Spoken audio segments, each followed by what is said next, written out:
या देवी सर्वभूतेषु ब्रह्मचारिणीरूपेण संस्थिता नमस्तस्यै नमस्तस्यै नमस्तस्यै नमो नमः।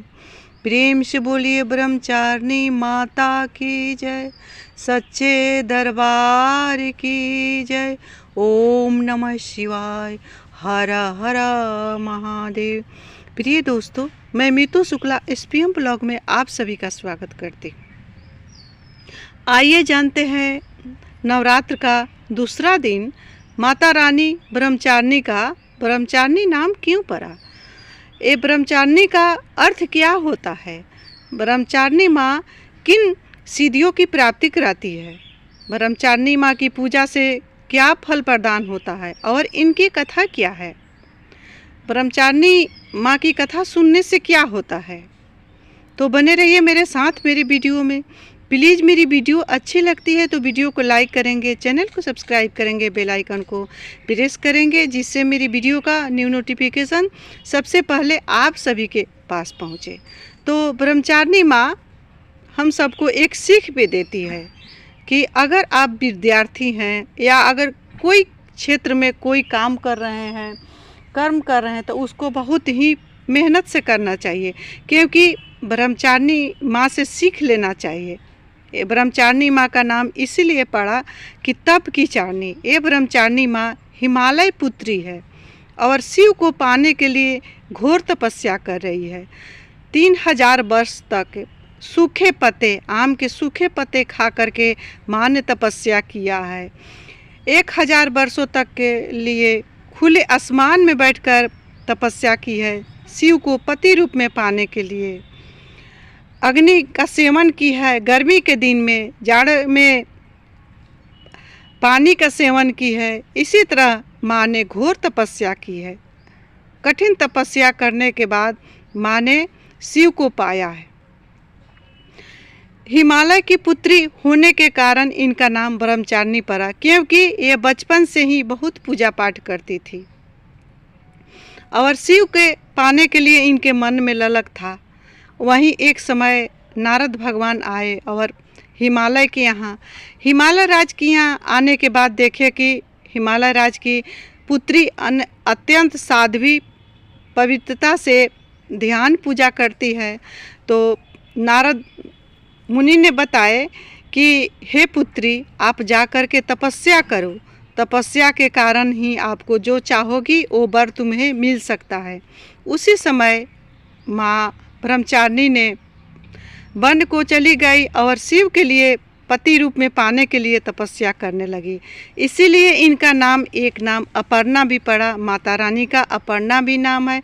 माता रानी का एक नाम पड़ा, तप करने के कारण उमा भी इनका नाम पड़ा। एक समय फिर नारद भगवान आए हिमाचल के यहाँ। जब पुत्री बड़ी हो चुकी थी तो हिमाचल राजा को अचानक मन में आया कि अब तो पुत्री बड़ी हो चुकी है, इसका शादी करना अनिवार्य है। इसके योग कहाँ पर मिलेगा। इतना तपचारिणी, इतना तपस्विनी, इतना सुसंस्कारी मेरी पुत्री है, इसके अनुकूल वर कहाँ मिलेगा। उसी समय नारद भगवान बीना बजाते हुए फिर हिमालय राज के यहाँ आए और हिमालय राज से पूछे कि आपके मन में क्या चल रहा है, सो बताइए। हिमालय राज ने बोले कि हे नारद मुनि, अब मैं बहुत चिंतित हूँ कि मेरे पुत्री के योग कौन सा ऐसा पति मिलेगा जिसके साथ उसका मैं वरण करूँगा, क्योंकि ये मेरी जो पुत्री है बहुत साध्वी है, बहुत धर्मपरायण है, बहुत विनम्र है। इसके योग कहाँ मिलेगा दामाद की इसका पानी ग्रहण उसके साथ करूँगा। इसी चिंता में मैं रात दिन लगा रहता हूँ। नारद भगवान बोले कि आपके पुत्री के अनुकूल वही है जो तीनों लोक का पालनहार है, विष्णु भगवान, उसी से आप अपनी पुत्री का पानी ग्रहण कर दीजिए।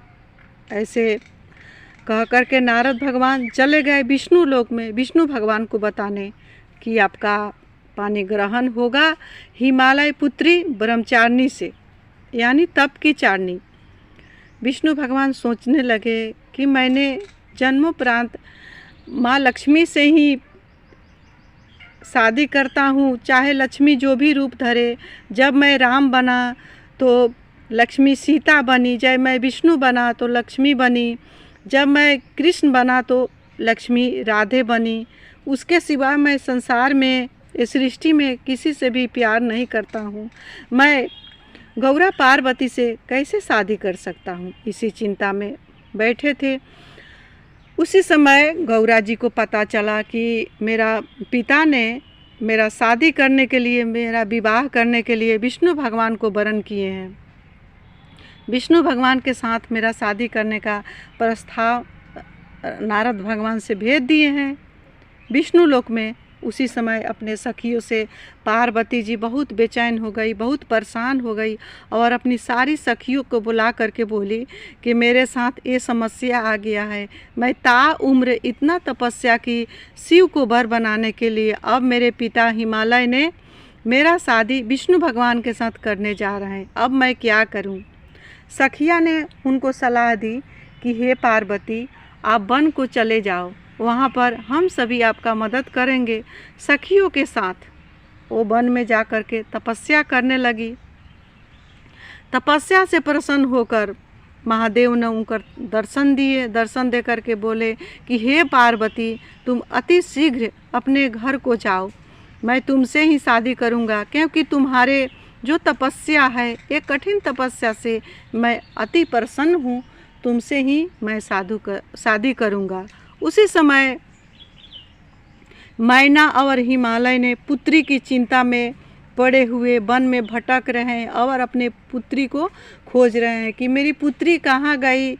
न जाने मेरे पुत्री को कोई व्याघ्र खा गया, सिंह खा गया, कोई हिंसक पशु ने मेरे पुत्री को मार दिया। इस तरह से चिंता में भटक रहे थे। उसी समय पार्वती सखियों के साथ बालू रेत का शिवलिंग बना करके गंगा के घाट पर पूजा कर रही थी।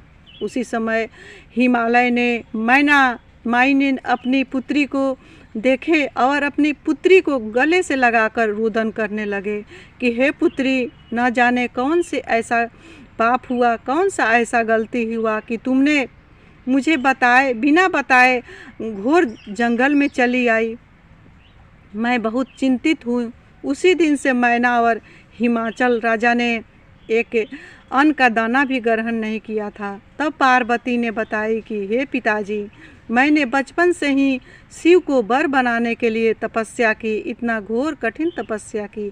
आपने मेरा विवाह का प्रस्ताव करके आप नारद जी को भेज दिए विष्णु लोक में। विष्णु भगवान के साथ शादी करने के लिए आप तैयार हो गए हैं। इसीलिए मैं अपने सखियों के साथ इस घोर जंगल में आ गई हूँ कि मैं प्राण त्याग दूंगी, लेकिन अपने महादेव के सिवा और किसी से शादी नहीं कर सकती हूँ। तब हिमाचल राजा ने बोले कि हे पुत्री, आप घर चलो, आप जैसा चाहोगी वैसा ही होगा, आप जिससे कहोगी उसी से तुम्हारा शादी होगा। तब पार्वती ने अपने माता पिता सखियों के साथ फिर वापस गई है हिमाचल राजा के यहाँ और वहाँ पर उनका विवाह शिव से हुआ है।